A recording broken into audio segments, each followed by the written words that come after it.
Truth Talks. Please, I'm excited about the Truth Talks. They are addressing true fellowship and what it means, what true fellowship and corporate worship looks like according to the Bible. I will sing to the old rugged cross and exchange it someday for a crown.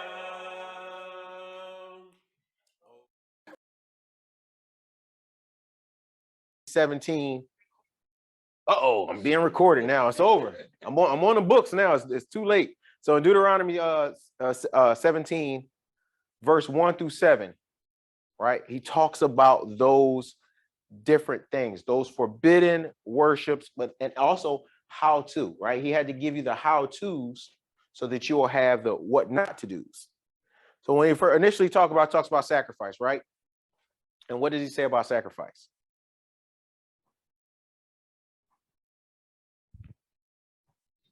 All right, let's go. Let's go to the book, right? So when he talked about the sacrifice, right, he talked about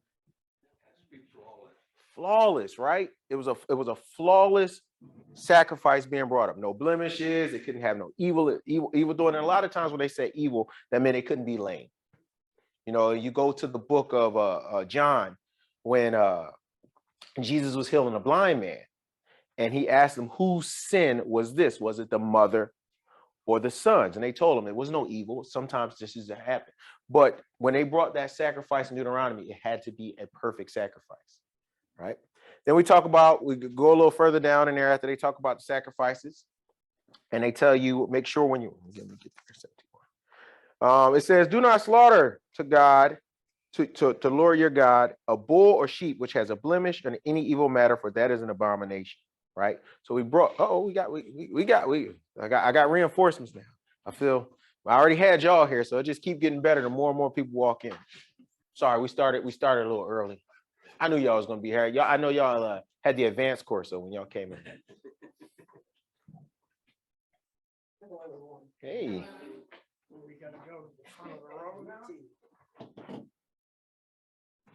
So just to catch y'all up when y'all get a chance to get yourself seated, we're talking about Deuteronomy 17, chapter 1, verse 1 through 7. So we had the spotless lamb or the spotless bull that was brought in. And these things, so we talk about sacrifice, talk about what it should be and what to do if it's violated, right?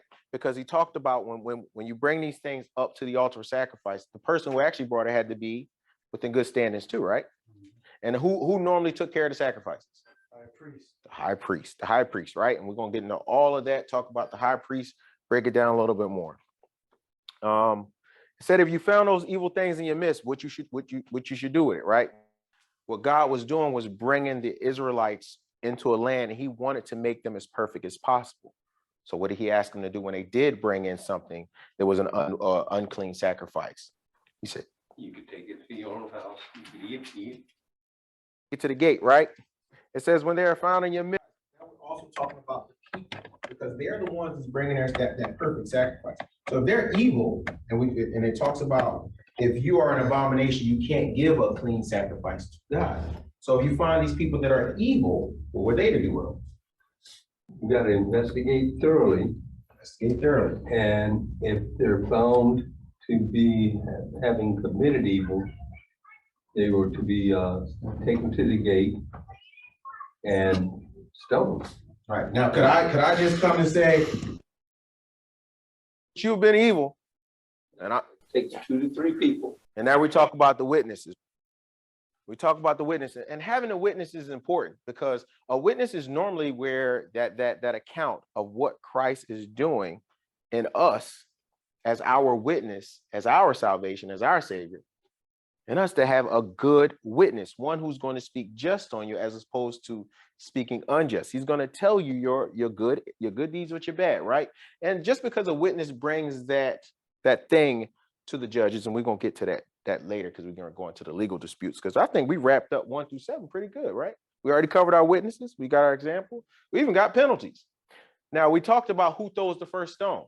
And even now, when we get into that forbidden worship and taking care of it, we address who throws the first stone. It still goes back to, because Moses is just doing what? Reiterating the laws. That's the Deuteronomy. That second, that repeat, that, hey, I'm telling you this because it's going to be a point I'm not going forward with you. So you need to have this, grasp it and understand it. So who throws the first stone? The witness, the first witness, the one who said, hey, this right here is this person right here. He's done me wrong. I bring him to you. He's an evil person. And the judges, because now let's roll in the judges, right? Because Deuteronomy chapter, and that's why I said they're going to tell me to different teachers, man. I feel like I need to channel up my inner BJ and slow down a little bit. No, but so when we talk about the legal decisions made by the priests and the judges, right? From chapter 17, 8 through 13. That's basically what that covers. Anybody find anything in there that might stand out to you? For the judge, Mhm. okay, that person is also supposed to be stoned at the gate. At the gate. A lot of times they took him to the gate, and we talked about that when Pastor BJ was telling. He took it to the gate because you're eradicating this from your city, because God wanted his people to be a perfect nation. Now, he knew that it was going to be things going on in the nation. And that's why he gave them stipulations and everything in place to make sure that those things that took place, they had right rulers, they had priests, they had judges. And like you said, if you can't have contempt for somebody that God ordained, God picked the priests, right? And God put the judges in place. He told the tribal members to come together, but it was a righteous decision. Say this person leads our tribe. Now, when that person right there, it says the biggest part that I got of it for me when I was studying was it's no easy matter, right? When you take something to a judge, it shouldn't be something easy. And then Jesus kind of reiterate that in the New Testament about how you should conduct things when you are wroth with your brother. Anybody remember what he said? Go and make it right before you come to me. Which would be fall into those easy matters, right? Take it to your brother. Try to make it right before you make that sacrifice. Because if you think about how the order it goes, it's kind of going in reverse order, right? If you walk this backwards, it gets to making that proper sacrifice, because everything you do and everything you have, you're taking it to God. So you want to go and take those easy matters to the person. Hey, if I got a quarrel with you and I got a problem, you should be the first person I come to, because a lot of that stuff comes from misunderstanding. But it got elevated to the judges when it was what? What type of matters? Too difficult for you to judge. Too difficult to judge. Blood on blood, which meant it could have been family disputes. It could have been, when it was an issue of fighting, like an actual physical dispute. Two tribes are warring with each other. So those things went to the judges, and those judges, as we mentioned, were appointed by God. And if God is making the decision over me and you, and at the end of the day, you can't be arrogant. You can't say, well, I don't agree with God's decision. I don't want to give up what God told me to give up, because now you need to be taken to the gate and stoned. It's right. I mean, it's so if we understand that now, these judges, right? These judges and these priests that were put in these places, a lot of them were selected by what? The judges and the priests. Mm-hmm. There was Go ahead. Go for it. they had the chiefs of each tribe, Mm-hmm. and they had the help people.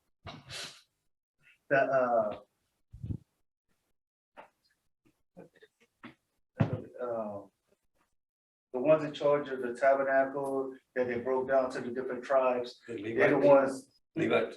Levites. The Levites. So the Levites were the priests. That was a specific tribe that had no kind of all this rolling in one. So the Levites were the particular priests, and the judges were picked by the tribes. Now you got to think that these tribes are mobile. And Moses said when he was in the desert, it's too many of you for us to handle. We're thinking about what, 2 million something people. I can't handle 2 million something people.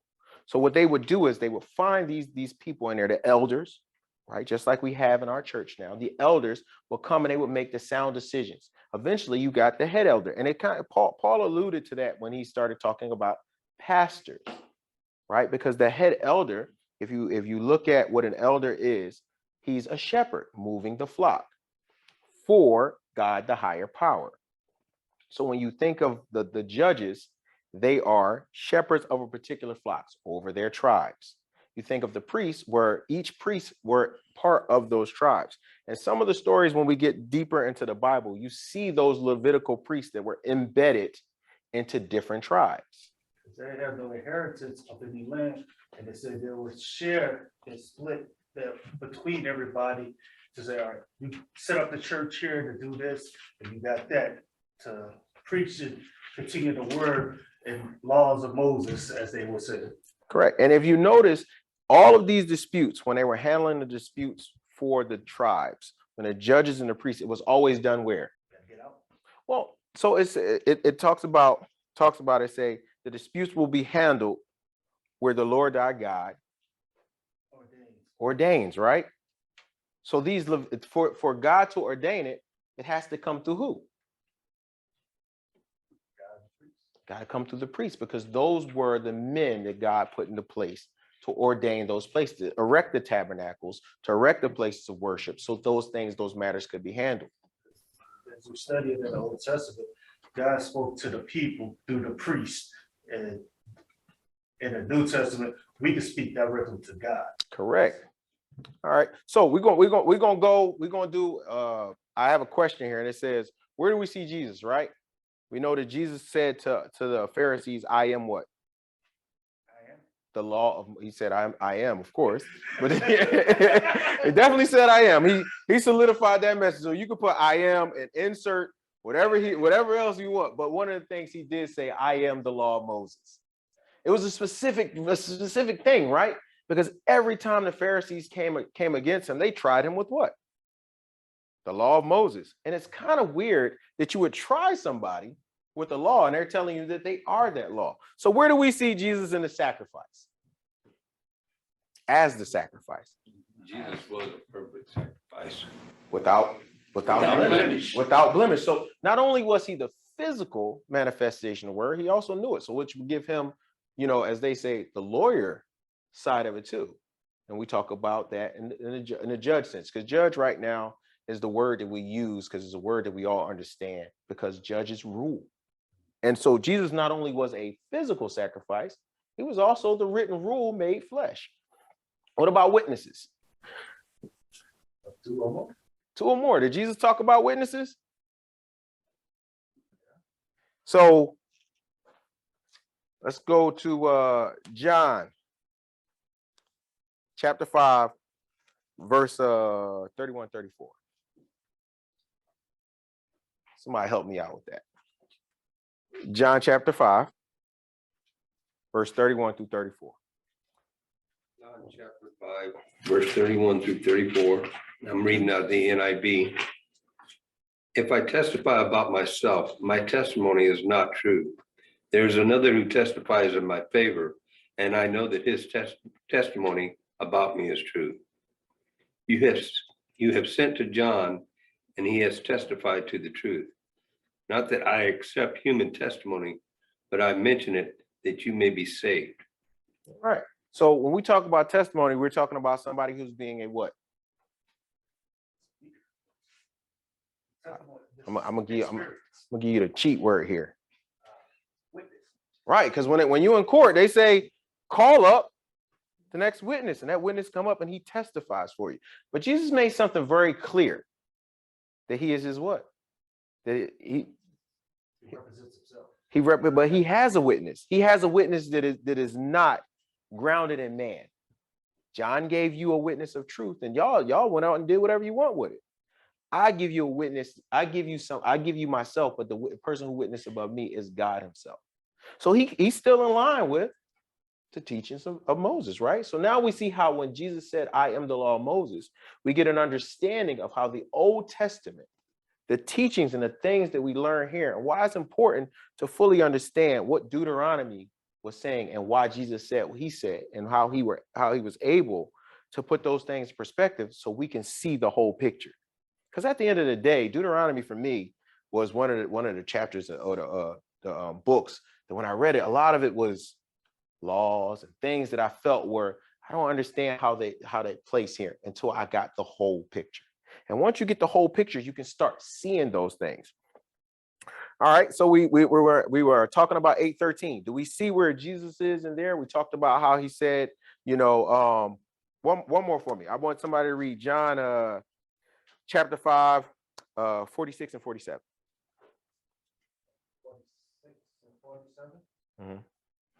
Okay, I got John chapter 6:47 out of New King James. For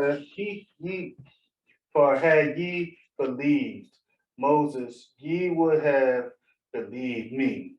For he won't of me. But if ye believe not his writings, how shall ye believe my words? So when Jesus said that, and when we go straight to the New Testament, we learn from that. It's a beautiful thing because we learn about Jesus. And me and Justin were having a conversation before, right? About learning about somebody, but truly understanding what makes them who they are. And when Jesus was telling you that if you believed what Moses was saying, when he was giving you the laws, when he was transitioning you into a new place, then you wouldn't have doubted me when I was telling you about witnesses. And I was telling you about how to take care of matters and to bring them, before the throne and to get that full understanding. All right, so that's Deuteronomy chapter 17, 1 through 7, 8 through 13. Anything that you have out there that might stand out from your readings?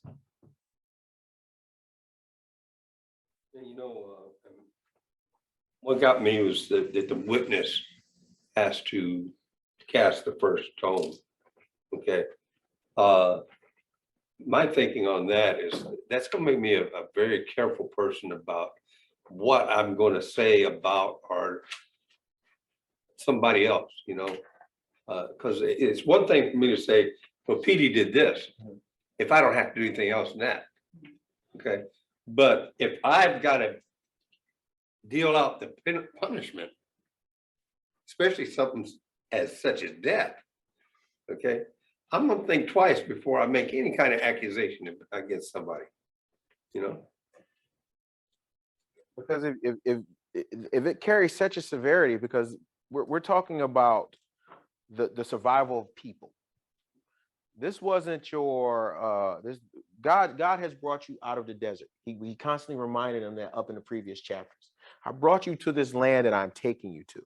So where I'm taking you to is a matter of importance, how you conduct yourself, how you make your sacrifices, how you even govern amongst yourselves. I want you to fully understand that where I'm taking you to, I'm putting things in place.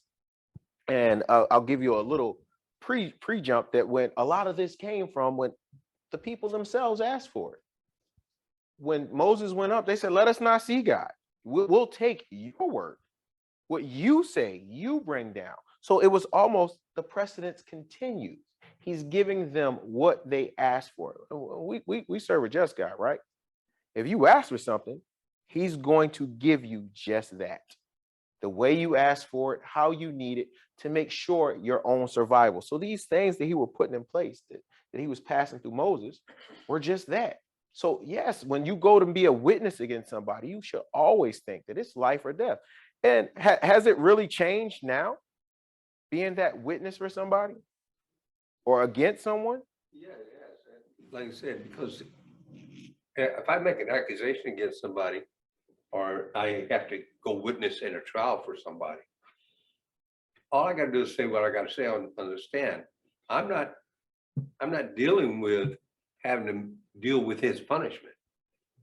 Okay, I'm not meting out the punishment.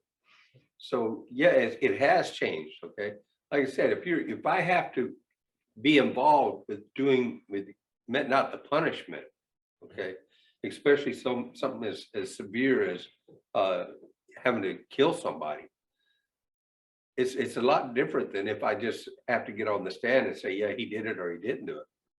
Andy, I would agree, but I would also challenge somebody to look at it different. You gave the perfect example that if they throw that stone, and whatever the outcome, if they throw that stone as a witness and they take a life, that is on them. And that deals with what? their eternal soul.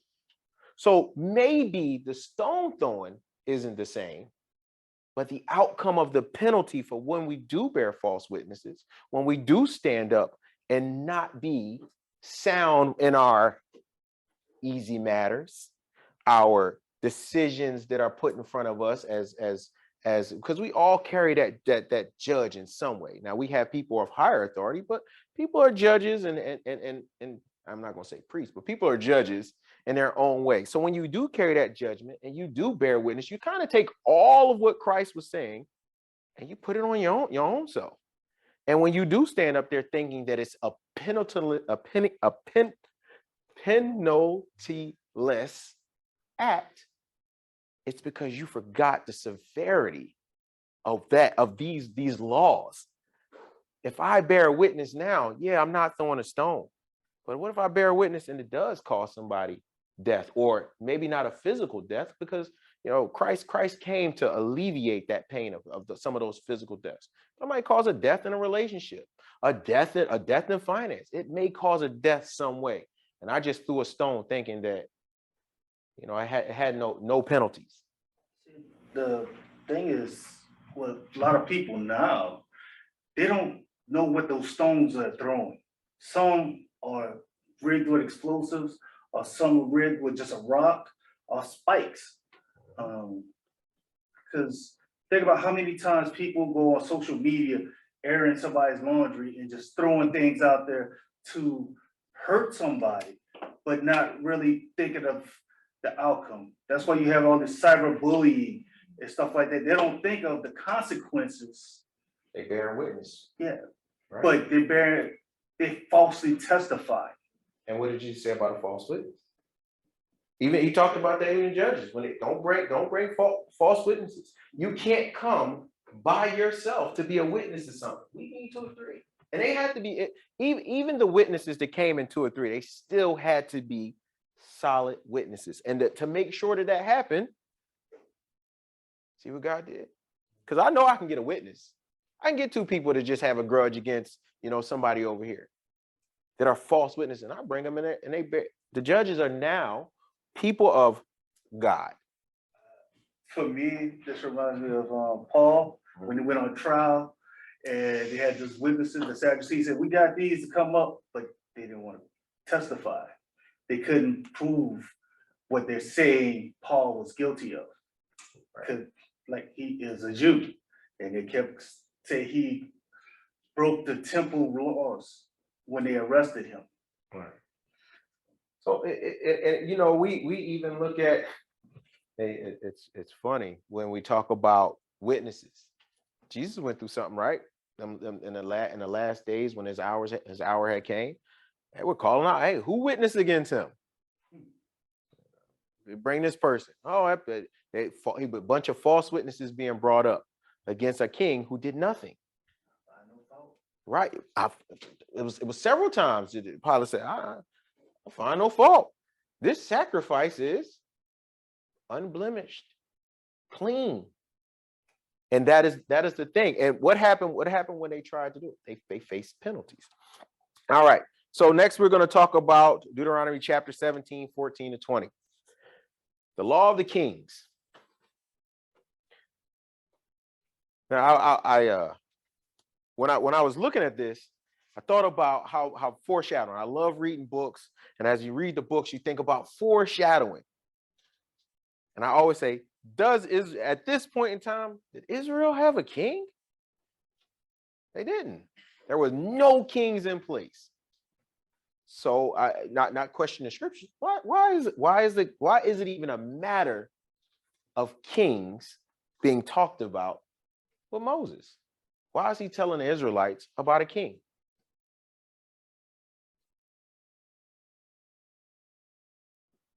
The Bible says because they're going to want a king like the nations that are surrounding them. So God already knew. He said, when y'all get over there, I already know that I'm giving you everything. I've led you out of Egypt. I've fed you in the desert.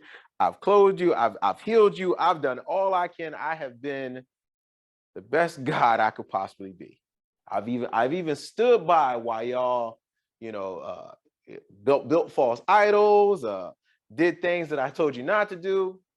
And now I know that you're getting ready to go into a land knowing that I'm giving you everything. But I know you're going to ask for a king. That's all, yeah, it's like he's constantly telling, don't conform to the world. You're going into this part. Don't go into these tribes and get with these people. Don't go and cross all these lines. Mhm. Don't fight these people or go annihilate these people. Do this. But again, disobedience. And it's almost as evident that it shows before it even happens.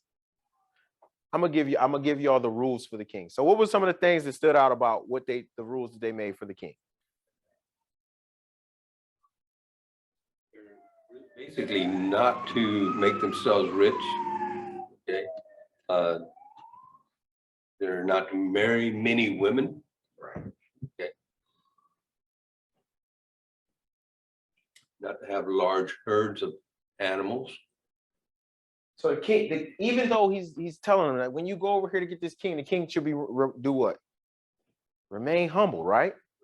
Even though I give you a king like the other nations, remain humble. Don't go get a lot of livestock. Don't go get a bunch of horses.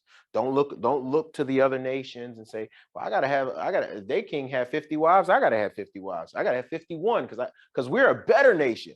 You know, we got God on our side. So if they got 20 horses, I want 20 horses. You know, so but one of the key components that he told them that the king should seek out the priest and that he should have the laws and he should study them. He should live by them consistently, constantly, never wavering from it, because they are what he should fear. Now, when we talk about fear, you know, the word fear, common modernized, is to be afraid of something.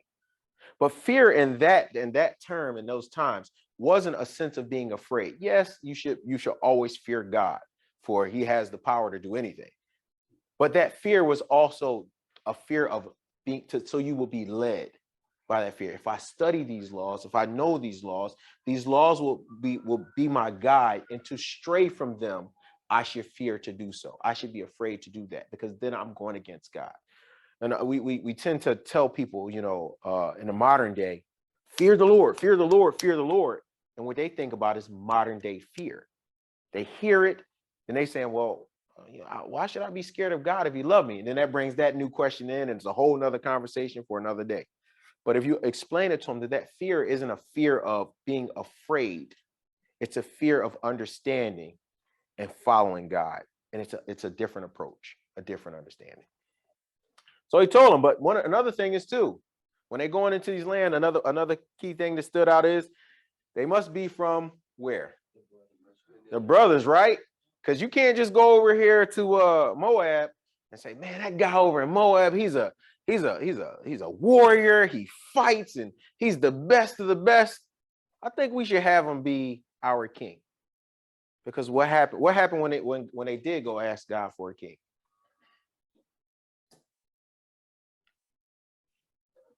He told him, he said, if you choose this guy as your king, he will take your horses. Because when God puts a king in place, king don't need to go get his own horses. Because God already knows when I put the king in place, the one that you request, he's going to take your horses, your sons, your daughters, your livestock, everything. So now we see why the law of the kings, he didn't need to break any of those rules. So where do we see Jesus as our king? How does he fit that mold, that picture? Jesus always remained humble. Remained humble, right? He moved from town to town. He stayed with the people. He never took anything from anybody. He was always giving. And by the scriptures, it say that he is a righteous king. His decisions that he made, even when dealing with other people, were righteous. Even when dealing with the Pharisees, in his moments where he had all the right to stand and be angry, he still ruled over the Pharisees by being just. And how was he being just? Goes back to what Jesus told him. I am the law of Moses. And if you listen to those laws and you believe those laws, then you should listen to me. Not anger. He gave them, just like the kings that were appointed, a humble answer to their questions from what they understood. Any more things about the laws of the king? Anything else? And he was actually supposed to write these laws and keep it on his person and read it daily. Daily. Embedded in your heart. Embedded in your heart. He was a king, was supposed to be just as knowledgeable as the priest. Because at the end of the day, a king stood in almost two folds, right? Because remember, what was David? He was a king and a priest. What was Jesus? A king and a priest. So when God put things in place, when we look at Deuteronomy, it was so many, years and years and years and millennia before any of that took place. He had already outlined the coming of Christ in those laws of Moses. Now we're going to talk about the last part. I think we're making good time here. I can't. I'm gonna have to tell Pastor BJ I didn't meet the 2.5 hour mark. No, just kidding. But we're gonna talk about providing for the priest. All right. Yes, ma'am. I also noticed that when he said, take a brother to be a king, that would be somebody that knew you, knew the way you lived and the way you prospered and the way you did everything. Right. And so that's the reason I wanted to say something about it being a brother instead of a foreigner, that he would know the laws and he would know you. Because pulling from your brethren, not only they know the law, they know you, they know the struggle, they know the history. You bring somebody from one of the other nations in, they don't know those laws. They may have had a life where it was just pillage, violence, and all that. And guess what kings came in to do when they ruled their people? They moved their people accordingly. When David finally set everything down, he said, this is where God has said that we are going to reside. This is where it's going to be at. This is the place that we are as a nation. It's going to call home. This is where we're going to defend it. Well, David had that lineage from his fathers, their brothers, and before, but even Saul, when Saul was chosen, he had all of that history being from the tribe of Benjamin. So being from that tribe, he was able to relate to his brethren from other tribes because they still had the judges at that time. And those judges collectively came together with the information. They talked about tribe business. They had the priest that was in there. They taught them laws and proper sacrifices when they were due to sacrifices. Talked about the Passover, talked about the weeks, the sacrifice of weeks. So when it came to all of those things that were already known, a brother would be the best person to do it, the best man for the job, as they say. And he knew God because that's what was taught amongst the brethren. And we already know what happened to people who went outside of those teachings. He took them to the gate. And take it to, got to get that. That's a coiner phrase. Hey, you come in here, you're all wrong. We're going to take you to the gate. Might not be taking them to the gate to stone them, but it might just be to the front door to say, hey, we huh? Just say adios. Adios. That's a good one. Yeah. All right. So we talk about provide. We're gonna kind of wrap this up tonight. We're gonna go Deuteronomy chapter 18, verse 1 through 8. Now in this chapter right here, we start to talk about the priests and the Levites. One of the things that was always, foreign to me when I first started reading the scriptures was I really didn't understand what a priest was. Prior to my own studies, my own understanding, before really digging into things and learning, a priest to me was what I saw the Catholic Church had, because that's the world representation of a priest. And man, once I found out how wrong I was, how truly wrong I was, because when you hear the term, I'm a priest, You know, now after studying, it brings into question, right? Especially those, I would say, hey, I'm a priest. Okay, all right, well, can explain a couple things to me. You got an inheritance? Where you live at? Because priests back then didn't have what? And they didn't have an inheritance, which means they moved about amongst the tribes of their brother. Now, I'm not one to talk about the Catholic Church. I will never do that. But I'm just going to point out things that I saw in my era that allowed me to learn and understand that we have one true priest. And I like this because when we talk about that one true priest, does he fit that mold?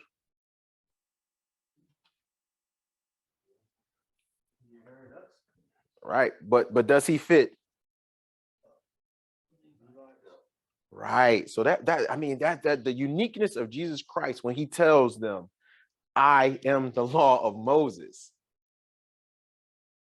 Because if I write a law and I understand the law, then I can actually explain the law to you, how it works for me. Everything that when the Pharisees and the Sadducees tried him, they tried him with this. And if he wrote this and he was this, how can you try somebody who knows all the cheat codes? Let's see, they're looking at the stuff they put in the law. Right. How they increased. Oh, we don't have an inheritance. And I have an inheritance. What do we learn about the priest in the very first chapter 1? In chapter 1 and 2, I believe. Somebody read that for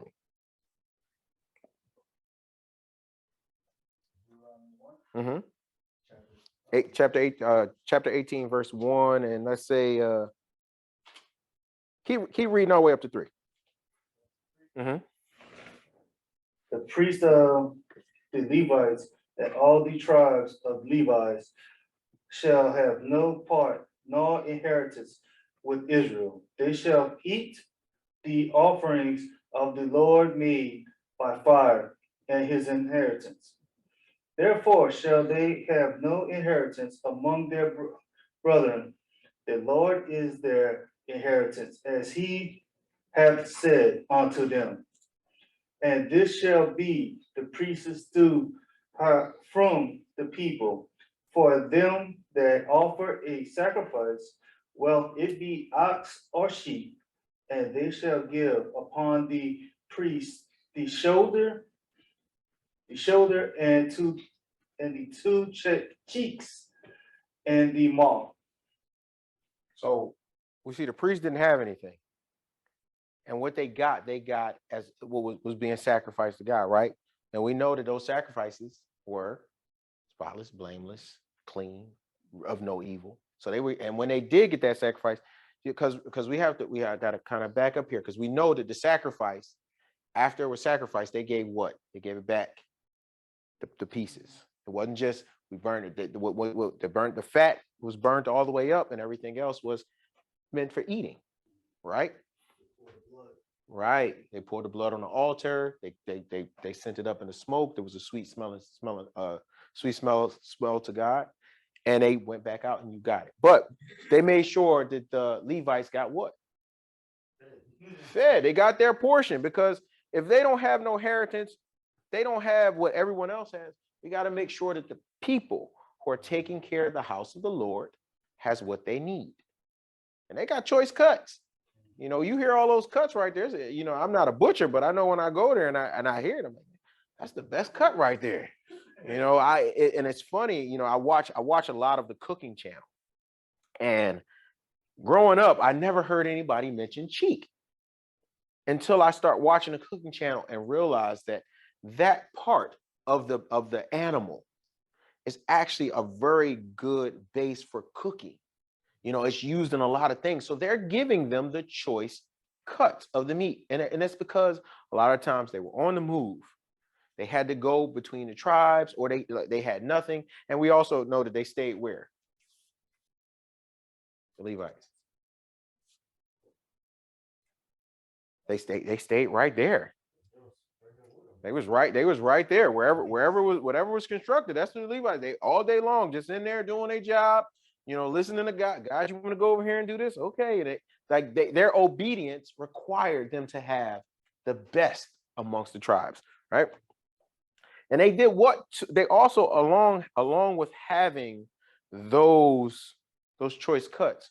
Who made the sacrifice? Who were they? When they brought in those lambs, who were they doing it for? The people. And we hear Pastor Ken say that a pastor is worth double his works, right? Because we heard that previous chapters in Deuteronomy, right? So if they're doing it, they should get the choice cuts. They should get it because they're doing the work for the people. They're the ones that are making the sacrifices, going into places where God have chosen to make the sacrifice for the people so that they can absolve their sins, have the crops and everything, whatever the Lord required them to make a sacrifice for. They're the ones that can do it. That's why you don't treat the Levite bad, right? So go back to when people say, when I heard what a priest was, and not knowing what I read versus scripture versus what I'm seeing in my eyes, I'm thinking, and I'll admit to my ignorance, I'm thinking like these people are out here doing what it says in the Bible. I'm thinking they finding the goats and they sacrifice. Come to find out they're not. So how could they call themselves something that they're not doing?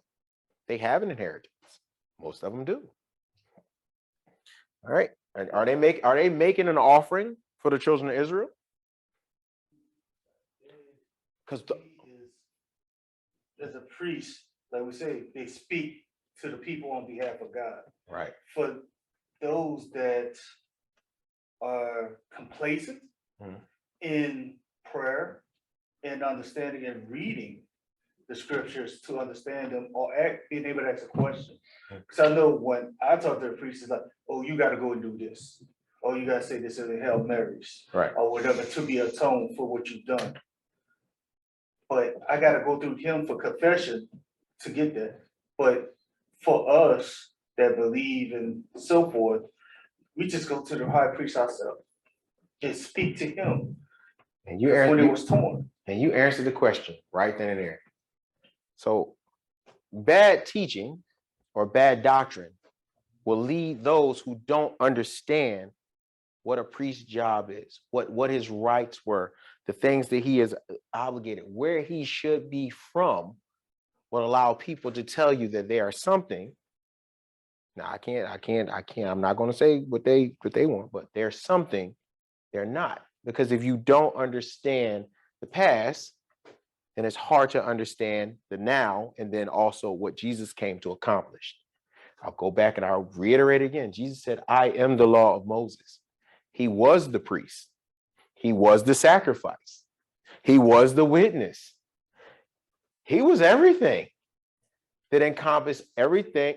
Say again. The introduction to the different dispensations. He taught us the right way. But if we don't dig into these portions of this information right here, we can hear the laws of Moses in different forms. Someone who's stepping up to the judge, or what is the witness stand, bearing false witness, throwing a stone that they don't even know may affect someone's life. And that decision now is what someone who's still thinking that they have to make a sacrifice to clean up their life. Someone who doesn't understand what a priest is, don't understand how a king comes about or how we have a king. So when we talk about the laws of Moses and Deuteronomy, we see where Jesus lies in all of this, but it gives us an understanding to what he was saying, and it lets us go forward to engage in those understandings. Not engage someone just because you want to go up and give them a stern talking to, or you want to be right. You want to make sure that the teaching that you are learning, that you understand, you can combat the things that may be said to you that might take you in a different direction. I think this is a good stopping point for tonight. Any other information, additions, whatever we talked about tonight, help me out. You had mentioned the fact that you questioned the priesthood of the Catholic priests, but during JFK's election, that was the biggest stumbling block, and they never thought that he would ever get elected because he was a Catholic. We weren't at that time a lot of the fundamental churches were not supposed to associate with Catholics. Because if you start comparing the priesthood of the Catholic priest against the priesthood of the Lord Jesus Christ, why should we associate with people who go to a mere man to get their sins forgiven when we can go directly to Jesus Christ? So this misinformation has been running for a long time. And it's said that, you know, as we speak of end days. The end days isn't a 24-hour period. The end days is a long, lengthy process that only God knows. So in Hebrews, Paul actually wrote exactly to that. Why would I take my sins, my transgressions to another man who has to turn around and take his sins and his transgressions to somebody when we have been given a priest who this part now, and I'm gonna do a little one line here, because God said, I'm giving him an inheritance, his people, you know, and we talk about a king who the words is etched on his heart from the tribe. We got that. We talk about the witness. When we hear all of that, and we still hear bad doctrine, bad teaching, bad lessons being put out there, those who truly know and go for and learn and understand it, we now don't have to refute these. We don't have to say, well, I'm not going to be, because now you are more of an aggressive stance. But if you can talk about it from the places where they're taking these things from, the laws of Moses, as Jesus gave us the ability to. The same way when the Pharisees challenged him and he said, I am the law of Moses. Well, by virtue of who we are, being in Christ, and we ask and get that information, he give us the same power, the same abilities to understand what a witness is, what a sacrifice is, how a king should rule just, how judges and priests should, or at that time, because we only have one priest, but when people say those things, we now have an understanding of it. And yeah, any further additions? All right. We'll so next week we'll pick back up chapter 18. We're gonna start from verse 9 on, and that is the next verses deals with the abominable practices. So the things when you're reviewing a chapter, think about it from that standpoint. Those practices when they were going in there, making their children walk through fire, in a lot of those different nations. And one of the reasons why he's telling them, you gotta be careful the king we pick, right? Because those nations they were going into, if you would put a king in place and the king said, I order or by decree, you know, we had Nebuchadnezzar, by order or by decree, y'all gonna do this. And if you don't, we'll have witnesses come against you, we'll stone you, we'll take you out to the gate. And that would have crumbled Israel.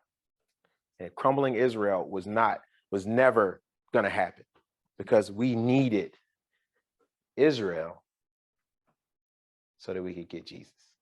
All right, so we'll pick back up abominable practices 9 through 14. I think tonight we did pretty good, so I gauged how much I could get through.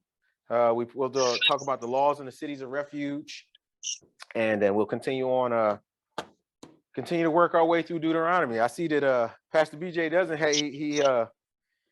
he don't stand up here most of the time slowing it up. It just happens. It just happens. And I kept it short so we can get through it tonight.